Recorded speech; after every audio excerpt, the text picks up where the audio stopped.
துன்மார்க்கர். அதிகாரம் 24. சர்வ வல்லவருக்கு காலங்கள் மறைக்கப்படாதிருக்க அவரை அறிந்தவர்கள் அவர் நியமித்த நாட்களை அறியாதிருக்கிறதென்ன? சிலர் எல்லை குறிப்புகளை ஒற்றி மந்தைகளை பலாத்காரமாய் சாய்த்துக் கொண்டு போய் பட்சிக்கிறார்கள். தாய் தகப்பன் இல்லாதவர்களின் கழுதையை ஓட்டிக் கொண்டு போய் விதவையின் மாட்டை ஈடாக எடுத்துக் கொள்ளுகிறார்கள். தேசத்தில் சிறுமைப்பட்டவர்கள் ஏகமாய் ஒழித்துக் கொள்ளத்தக்கதாக எளிமையானவர்களை வழியை விட்டு விலக்குகிறார்கள். இதோ அவர்கள் காட்டுக் கழுதைகளைப் போல இரை தேட அதிகாலமே தங்கள் வேலைக்கு புறப்படுகிறார்கள். வனாந்தர வெளிதான் அவர்களுக்கும் அவர்கள் பிள்ளைகளுக்கும் ஆகாரம் கொடுக்க வேண்டும். துன்மார்க்கனுடைய வயலில் அவர்கள் அவனுக்காக அறுப்பு அறுத்து அவனுடைய திராட்சை தோட்டத்தின் பழங்களை சேர்க்கிறார்கள். குளிரிலே போர்த்துக் கொள்கிறதற்கு ஒன்றும் இல்லாததினால் வஸ்திரமில்லாமல் இராத்தங்கி மலைகளில் இருந்து வரும் மழைகளிலே நனைந்து ஒதுக்கிடம் இல்லாதிருந்ததினால் கண்மலையிலே அண்டிக் கொள்ளுகிறார்கள். அவர்களோ தகப்பனில்லாத பிள்ளையை முலையை விட்டு பறித்து தரித்திரன் போர்த்துக் கொண்டிருக்கிறதை அடகு வாங்குகிறார்கள். அவனை வஸ்திரமில்லாமல் நடக்கவும் பட்டினியாய் அரிக்கட்டுகளை சுமக்கவும் தங்கள் மதில்களுக்குள்ளே செக்காட்டவும் தாகத்தவரமாய் ஆலையாட்டவும் பண்ணுகிறார்கள். ஊரில் மனுஷர் தவிக்கிறார்கள். குற்றுயிராய் கிடக்கிறவர்களின் ஆத்துமா கூப்பிடுகிறது என்றாலும் தேவன் அதை குற்றமாக அவர்கள் மேல் சுமத்துகிறதில்லை. துன்மார்க்கர் இந்த பிரபஞ்சத்தில் செழித்திருந்தாலும் அவர்களுடைய செழிப்பு நிலைத்திருக்காது. அவர்களுக்கு சீக்கிரத்தில் அழிவு உண்டாகும். துன்மார்க்கர் அழிந்து போவதை யோபுவின் சிநேகிதர்கள் தங்கள் கண்களால் காண்பார்கள். சர்வ வல்லவருக்கு காலங்கள் மறைக்கப்படவில்லை. ஆனால் தேவனை அறிந்திருக்கிறவர்களோ தேவன் நியமித்த நாட்களை அறியாதிருக்கிறார்கள். தேவன் துன்மார்க்கருக்கு நியாய தீர்ப்பு நாளை நியமித்திருக்கிறார். தேவனை அறிந்திருக்கிறவர்கள் அவர் நியமித்து வைத்திருக்கிற நியாய தீர்ப்பு நாளையும் அறிந்திருக்க வேண்டும். தேவன் சர்வ ஆளுகை உள்ளவர். அவர் தம்முடைய தெய்வீக சித்தத்தின் பிரகாரமாய் இந்த பிரபஞ்சத்தை ஆளுகை செய்கிறார். தேவனுக்கு எல்லா காலங்களும் மறைவாயிராமல் பிரத்யட்சமாக இருக்கிறது. மனுஷருடைய நல்ல காலங்களும் கெட்ட காலங்களும் தேவனுக்கு மறைவாய் இல்லை. மனுஷன் தன்னுடைய காலத்தை அறியாதவனாய் இருக்கிறான். துன்மார்க்கம் பண்ணுகிறவன் தன்னுடைய பாவத்திற்கு நியாய தீர்ப்பு உண்டு என்பதை அறியாமல் பாவம் செய்கிறான். தனக்கு அழிவு காலம் நியமிக்கப்பட்டிருக்கிறது என்பதை அறியாமலேயே தன் துன்மார்க்கத்தில் சந்தோஷப்படுகிறான். கர்த்தாவே, துன்மார்க்கர் எதுவரைக்கும் மகிழ்ந்து துன்மார்க்கர் எதுவரைக்கும் களி கூர்ந்திருப்பார்கள்? எதுவரைக்கும் அக்கிரமக்காரர் யாவரும் வாயாடி கடினமாய் பேசி பெருமை பாராட்டுவார்கள்? கர்த்தாவே, அவர்கள் உமது ஜனத்தை நொறுக்கி உமது சுதந்திரத்தை ஒடுக்குகிறார்கள். விதவையையும் பரதேசியையும் கொன்று திக்கற்ற பிள்ளைகளை கொலை செய்து கர்த்தர் பாரார், யாக்கோபின் தேவன் கவனியார் என்று சொல்லுகிறார்கள் என்று சங்கீதக்காரர் சொல்லுகிறார். சங்கீதம் 94, 3 முதல் 7 வரை. தேவன் சர்வ ஞானமுள்ளவர். அவருக்கு தெரியாத ரகசியம் எதுவும் இல்லை. இந்த பிரபஞ்சத்தில் துன்மார்க்கர் ஏன் செலுத்தியிருக்கிறார்கள் என்பதும் சன்மார்க்கருக்கு ஏன் துன்பம் உண்டாகிறது என்பதும் மனுஷருக்கு தெரியாமல் இருக்கலாம். ஆனாலும் இது தேவனுக்கு தெரியாத ரகசியம் அல்ல. தேவனை அறிந்திருக்கிறவர்கள் நல்லவர்களாகவும் ஞானம் உள்ளவர்களாகவும் இருக்கிறார்கள். அவர்கள் தேவனோடு நெருங்கிய ஐக்கியத்தில் இருக்கிறார்கள். தேவன் தம்முடைய தெய்வீக ரகசியங்களை அவர்களுக்கு வெளிப்படுத்துகிறார். ஆனாலும் தேவனை அறிந்தவர்கள் அவர் நியமித்த நாட்களை அறியாதிருக்கிறது என்ன என்று யோபு கேட்கிறார். தேவன் துன்மார்க்கருக்கு நியாய தீர்ப்பு நாளை நியமித்திருக்கிறார். அந்த நாளை அவர்கள் அறியாதிருக்கிறார்கள். இந்த பிரபஞ்சத்தில் துன்மார்க்கர் செழித்திருப்பதும் சன்மார்க்கர் கஷ்டப்படுவதும் மனுஷருக்கு ஆச்சரியமாய் இருக்கிறது. தேவனுடைய நியாய தீர்ப்பு வினோதமாய் இருப்பது போல மனுஷருக்கு தெரிகிறது. இந்த ரகசியம் தேவனுடைய நியாய தீர்ப்பு நாளின் போது தெளிவுபடுத்தப்படும். மனுஷருடைய ஞானத்தினால் தேவனுடைய ரகசியத்தை அறிந்து கொள்ள முடியாது. மனுஷர் மத்தியிலே ஞானிகள் என்று பெயர் பெற்றவர்களால் கூட தேவனுடைய ரகசியத்தை அறிந்து கொள்ள முடியாது. தேவன் நம்முடைய விசுவாசத்தையும் பொறுமையையும் சோதித்து அறிகிறார். தேவனுடைய ராஜ்யம் வருவதாக என்று நாம் தம்முடைய சமூகத்தில் ஜெபம் பண்ண வேண்டும் என்று தேவன் எதிர்பார்க்கிறார். தேவன் தம்மை நோக்கி இரவும் பகலும் கூப்பிடுகிறவர்களாகிய தம்மால் தெரிந்து கொள்ளப்பட்டவர்களின் விஷயத்தில் நீடிய பொறுமை உள்ளவராய் இருந்து அவர்களுக்கு சீக்கிரத்தில் நியாயம் செய்வார். லூக்கா 18:7-8. யோபு இங்கு 2 விதமான துன்மார்க்கரை பற்றி சொல்லுகிறார். துன்மார்க்கரில் சிலர் அதிகாரம், ஆளுகை என்னும் பெயரில் சிறுமைப்பட்டவர்களை ஒடுக்குகிறார்கள். வேறு சிலரோ சபேயரைப் போலவும் கல்தையரைப் போலவும் பிறருடைய சம்பத்தை கொள்ளையிடுகிறார்கள். துன்மார்க்கர் ஜனங்களுக்கு தீங்கு செய்யும் போது அவர்களுக்கு நன்மை செய்வதாக சொல்லுகிறார்கள். நியாயத்தின்படி நடப்பதாகவும் தங்களுடைய அதிகாரத்தை நீதியாய் பயன்படுத்துவதாகவும் மாய்மாலம் பண்ணுகிறார்கள். நீதியை பாதுகாக்க வேண்டியவர்கள் தங்களுடைய அதிகாரத்தினால் நீதியை மீறுகிறார்கள். அவர்கள் ஜனங்களுடைய எல்லை குறிப்புகளை நீக்கி போடுகிறார்கள். அந்த குறிப்புகள் தப்பிதமாக வைக்கப்பட்டிருக்கிறது என்றும் சட்டப்படி அவை நீக்கப்பட வேண்டும் என்றும் சொல்லி எல்லை குறிப்புகளை ஒற்றி போடுகிறார்கள். தாங்கள் இவ்வாறு செய்வதனால் தங்களுடைய முன்னோர்களின் சம்பத்துக்களை பாதுகாப்பதாகவும் ஆதிமுதல் இருந்து வருகிற எல்லை குறிப்புகளை நிலைநிறுத்துவதாகவும் சொல்லுகிறார்கள். இவர்கள் தப்பு செய்தாலும் தாங்கள் செய்வதை தப்பிதம் என்று ஒத்துக்கொள்ள மாட்டார்கள். எல்லை குறிப்புகளை ஒற்றி போடுவது மோசேயின் பிரமாணத்தை மீறுகிற பாவமாகும். இது ஒரு சாபம். உன் தேவனாகிய கர்த்தர் உனக்கு சுதந்திரமாக கொடுக்கும் தேசத்தில் உன் கைவசமாய் இருக்கும் காணியாட்சியிலே முன்னோர்கள் குறித்திருக்கிற பிறனுடைய எல்லையை ஒற்றி போடாயாக. உபாகமம் 19:14. பிறனுடைய எல்லைக்குறியை ஒற்றி போடுகிறவன் சபிக்கப்பட்டவன் என்பார்களாக. ஜனங்கள் எல்லாரும் ஆமென் என்று சொல்ல கடவர்கள். உபாகமம் 27:17.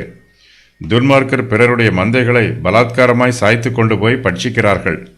பிறருடைய மந்தைகளுக்கு போஜனம் கொடுப்பதாக சொல்லி அவைகளை பட்சித்து போடுகிறார்கள். தாய் தகப்பன் இல்லாதவர்களின் கழுதையை ஓட்டி கொண்டு போய் விதவையின் மாட்டை ஈடாக எடுத்துக்கொள்கிறார்கள். தாய் தகப்பன் இல்லாதவர்கள் தரித்திரராய் இருப்பார்கள். கழுதைக்கு சந்தையிலே அதிக கிரயம் கிடைக்காது. தாய் தகப்பன் இல்லாதவர்களிடத்தில் இருக்கிற சொத்தே அந்த கழுதைகள்தான். துன்மார்க்கரோ ஏதாவது காரணம் சொல்லி அந்த கழுதைகளையும் ஓட்டிக்கொண்டு போய்விடுகிறார்கள்.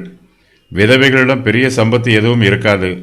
சம்பாத்தியம் பண்ணுவதற்கு விதவையிடம் திராணியும் இருக்காது. அவளிடத்தில் மாட்டு மந்தையும் இருக்காது. ஒரே ஒரு மாடு மாத்திரமே இருக்கும். துன்மார்க்கர் அவளுக்கு ஏதாவது கடன் கொடுத்துவிட்டு அதற்கு ஈடாக அவளுடைய மாட்டை எடுத்துக்கொள்கிறார்கள். இந்த மாடுதான் விதவையின் மொத்த சொத்தாக இருக்கும். இந்த மாட்டின் வருமானத்தில்தான் அவள் ஜீவனம் பண்ண வேண்டும். துன்மார்க்கரோ அதை பற்றியெல்லாம் கவலைப்படாமல் அவளுடைய மாட்டை ஈடாக எடுத்துக்கொள்கிறார்கள். நம்முடைய கர்த்தராகிய தேவனோ திக்கற்ற பிள்ளைகளுக்கு அடைக்கலமாக இருக்கிறார். தாய் தகப்பன் இல்லாத பிள்ளைகளுக்கு தாயாகவும் தகப்பனாகவும் இருக்கிறார். ஏழைகளின் நியாயத்தை விசாரிக்கிறவராக இருக்கிறார். தேவனோ விதவைகளின் நியாயாதிபதியாய் இருக்கிறார். திக்கற்றவர்களுக்கு தேவனே அடைக்கலம். கர்த்தரை நம்புகிறவர்கள் திக்கற்றவர்களுக்கு அடைக்கலம் கொடுக்க வேண்டும். அவர்களை பாதுகாக்க வேண்டும். நாம் யாரையும் ஒடுக்கக்கூடாது. துன்மார்க்கர் நல்லவர்களை ஒடுக்கினாலும் நாம் அவர்களை விடுவிக்க முன்வர வேண்டும். யோபு துன்மார்க்கனுடைய சுபாவத்தை விரிவாக சொல்லுகிறார். தேசத்தில் சிறுமைப்பட்டவர்கள் ஏகமாய் ஒழித்து கொள்ளத்தக்கதாக எளிமையானவர்களை வழியை விட்டு விலக்குகிறார்கள். இதோ அவர்கள் காட்டு கழுதைகளைப் போல இறை தேட அதிகாலமே தங்கள் வேலைக்கு புறப்படுகிறார்கள்.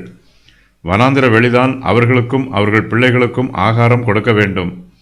துன்மார்க்கனுடைய வயலில் அவர்கள் அவனுக்காக அறுப்பு அறுத்து அவனுடைய திராட்சை தோட்டத்தின் பழங்களை சேர்க்கிறார்கள். குளிரிலே போர்த்து கொள்ளுகிறதற்கு ஒன்றும் இல்லாததினால் வஸ்திரம் இல்லாமல் இராத்தங்கி மலைகளில் இருந்து வரும் மலைகளிலே நனைந்து ஒதுக்கிடம் இல்லாததினால் கண்மலையிலே அண்டிக் கொள்கிறார்கள். துன்மார்க்கர் தரித்திரரை ஒடுக்குவதில் பிரியப்படுகிறார்கள்.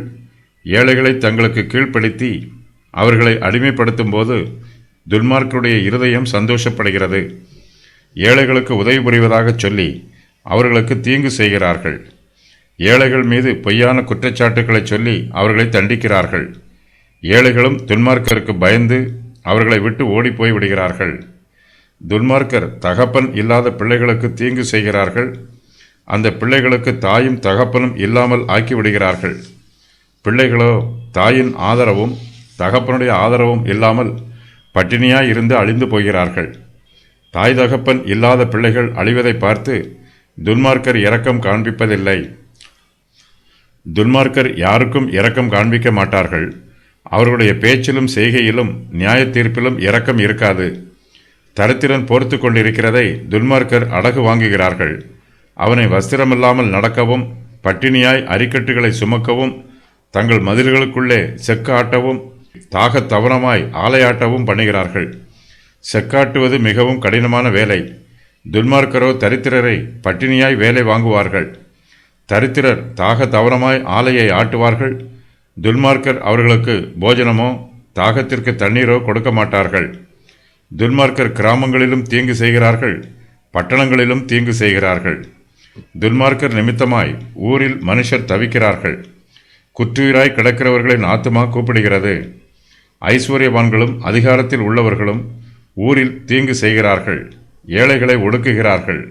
நிலத்திற்கு சொந்தக்காரர்கள் அதில் வேலை செய்கிறவர்களை ஒடுக்குகிறார்கள். ஆனாலும் தேவன் துன்மார்க்கர் செய்கிற குற்றங்களை அவர்கள் மேல் சுமத்துவதில்லை என்று யோபு வேதனையோடு சொல்லுகிறார். யோபுவின் ஆடு மாடுகளையும் கழுதைகளையும் சபேயரும் கல்தேயரும் ஓட்டிக்கொண்டு போய்விட்டார்கள். அவர்கள் யோபுவின் மந்தைகளை பலாத்காரமாய் சாய்த்து கொண்டு போய் பட்சித்து போட்டார்கள். அவர்கள் காட்டுக்கழுதைகளைப் போல இருக்கிறார்கள். காட்டுக்கழுதைகளை பழக்க முடியாது. வனாந்திரத்திலே அவற்றை தேடி கண்டுபிடிக்கவும் முடியாது. காட்டுக்கழுதைகள் யாருக்கும் நன்மை செய்யாது. துன்மார்க்கர் காட்டுக்கழுதைகளைப் போல இறை தேட அதிகாலமே தங்கள் வேலைக்கு புறப்படுகிறார்கள். காட்டுக்கழுதைகள் வனாந்திரத்திலே தங்கியிருக்கும். வனாந்திர வெளிதான் துன்மார்க்கருக்கும் அவர்களுடைய பிள்ளைகளுக்கும் தாபர ஸ்தலம். தேவன் காட்டுக்கழுதைகளை பற்றி இவ்வாறு சொல்லுகிறார். காட்டுக்கழுதையை தன்னிச்சையாய் திரிய விட்டவர் யார்?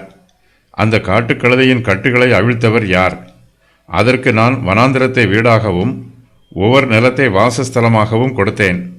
அது பட்டணத்தின் இரைச்சலை அலட்சியம் பண்ணி ஓட்டுகிறவனுடைய கூக்குரலை மதிக்கிறதில்லை. அது மலைகளிலே தன் மேய்ச்சலை கண்டுபிடித்து சகலவித பச்சை பூண்டுகளையும் தேடித் திரியும். துன்மார்க்கர் காட்டு கழுதைகளைப் போல வனாந்திரத்திலே சுற்றி அலைந்து கொண்டு இருந்தாலும் அவர்களால் தேவனுடைய பார்வைக்கும் அவருடைய கைக்கும் தப்பிக்க முடியாது. பிறருடைய பொருளை கொள்ளையிடுவதுதான் அவர்களுடைய வேலை. அவர்கள் மற்றவர்களுடைய மந்தைகளை பலாத்காரமாய் சாய்த்து கொண்டு போய் பட்சிக்கிறார்கள். கொள்ளையிடும்போது தீவிரமாய் செயல்படுகிறார்கள்.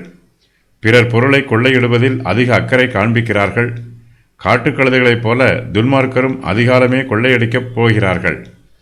துன்மார்க்கர் வனாந்திர வழியாய் பிரயாணம் செய்கிறவர்களையும் கொள்ளையிடுகிறார்கள். தங்களுடைய அயலாரையும் கொள்ளையிடுகிறார்கள்.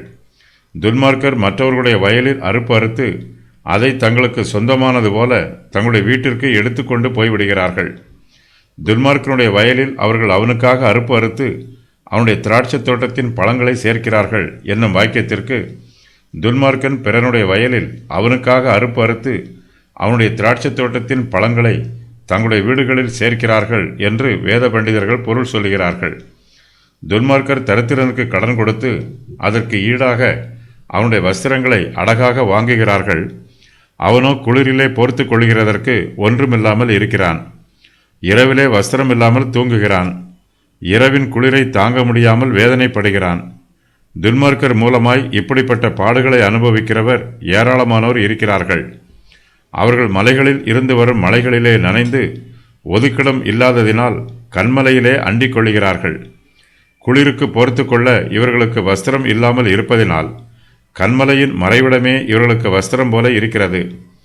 குகைக்குள்ளும் கெபிக்குள்ளும் ஒளிந்து குளிருக்கு தப்பித்துக் கொள்கிறார்கள். துன்மார்க்கருடைய பாவத்தை யோபு ஒரே வாக்கியத்தில் சொல்லிவிடுகிறார். துன்மார்க்கர் அதிகமான பாவங்களை செய்தாலும் தேவன் அதை குற்றமாக அவர்கள் மேல் சுமத்துகிறதில்லை என்று யோபு வேதனையோடு சொல்லுகிறார். ஊரில் மனுஷர் தவிக்கிறார்கள். குற்றூராய் கிடக்கிறவர்களின் ஆத்துமா கூப்பிடுகிறது என்றாலும் தேவன் அதை குற்றமாக அவர்கள் மேல் சுமத்துகிறதில்லை. தேவன் அவர்களுடைய பாவத்திற்கு நீதியான தண்டனை கொடுப்பதில்லை என்று யோபு வேதனைப்படுகிறார். இயேசு கிறிஸ்து பொருளாசையை குறித்து எச்சரித்து சொல்லியிருக்கிறார். ஒருவனுக்கு எவ்வளவு திரளான ஆஸ்தி இருந்தாலும் அது அவனுக்கு ஜீவன் அல்ல. இதை விளக்குவதற்கு இயேசு கிறிஸ்து ஐஸ்வர்யமுள்ள ஒருவனை பற்றி ஒரு ஓமையை சொன்னார். அந்த ஓமையின் முடிவில் தேவனோ அவனை நோக்கி, மதிகேடனே, உன் ஆத்துமா உன்னிடத்தில் இருந்து இந்த ராத்திரியிலே எடுத்துக்கொள்ளப்படும். அப்பொழுது நீ சேகரித்தவைகள் யாருடையதாகும் என்றார். லூக்கா 12:20. யோபு 24:5 முதல் 9 வரை உள்ள வசனங்களில் துன்மார்க்கர் பல இடங்களில் கொள்ளையடிப்பதை பற்றி கூறப்பட்டிருக்கிறது. யோபு 24:10 முதல் 12 வரை உள்ள வசனங்களில் அவர்கள் ஏழைகளை ஒடுக்குவது பற்றியும் கூறப்பட்டிருக்கிறது. ஆனாலும் கர்த்தர் தங்களை தண்டிப்பார் என்னும் பயம் அவர்களுக்கு இல்லை. துன்மார்க்கரின் பாவங்கள்: எல்லை குறிப்புகளை ஒற்றி போடுகிறார்கள், மந்தைகளை பலாத்காரமாய் சாய்த்து கொண்டு போய் பட்சிக்கிறார்கள், தாய் தகப்பன் இல்லாதவர்களின் கழுதையை ஓட்டிக்கொண்டு போகிறார்கள், விதவையின் மாட்டை ஈடாக எடுத்துக்கொள்கிறார்கள், எளிமையானவர்களை வழியை விட்டு விலக்குகிறார்கள், சிறுமைப்பட்டவர்களை சமுதாயத்தை விட்டு துரத்தி போடுகிறார்கள், இறை தேட அதிகாலமே தங்கள் வேலைக்கு புறப்படுகிறார்கள், வனாந்திர வெளியில் ஆகாரத்தை தேடுகிறார்கள், அவர்கள் பிள்ளைகளுக்கும் ஆகாரம் தேடுகிறார்கள், துன்மார்க்கனுடைய வயலில் அவர்கள் அவனுக்காக அறுப்பு அறுக்கிறார்கள், அவனுடைய திராட்சைத் தோட்டத்தின் பழங்களை சேர்க்கிறார்கள், ஏழைகளின் வஸ்திரங்களை அபகரித்து போடுகிறார்கள், பிரயாணம் செய்கிறவர்களின் கூடாரங்களை அபகரித்து போடுகிறார்கள், ஏழை பிள்ளைகளை அபகரித்து அடிமைகளாக விற்று போடுகிறார்கள், தரித்திரன் பொறுத்து கொண்டிருக்கிறதை அடகு வாங்குகிறார்கள், தரித்திரனை பட்டினியாய் அரிக்கட்டுகளை சுமக்க பண்ணுகிறார்கள், தங்கள் மதில்களுக்குள்ளே தரித்திரனை செக்காட்ட வைக்கிறார்கள், அவர்களை தாக தவனமாய் ஆலையாட்ட பண்ணுகிறார்கள், ஊரில் உள்ள மனுஷரை ஒடுக்குகிறார்கள், மனுஷரை குற்றுயிராய் அடிக்கிறார்கள், அவர்கள் வெளிச்சத்துக்கு விரோதமாய் நடக்கிறார்கள், அவர்கள் தேவனுடைய வழிகளை அறியாமலும் அவருடைய பாதைகளில் தரிக்காமலும் இருக்கிறார்கள், பகல் பொழுதில் கொலை பண்ணுகிறார்கள், இரா காலத்தில் திருடனைப் போல திரிகிறார்கள், விபசாரம் பண்ணுகிறார்கள், வீடுகளில் கன்னமிட்டு திருடுகிறார்கள், பிள்ளை பெறாத மலடியின் ஆஸ்தியை பட்சித்து போடுகிறார்கள், விதவைக்கு நன்மை செய்யாதே போகிறார்கள், தன் பலத்தினாலே வல்லவர்களை தன் பாரிசமாக்குகள், அவர்கள் எழும்புகிற போது ஒருவனுக்கும் பிராணனை பற்றி நிச்சயமில்லை.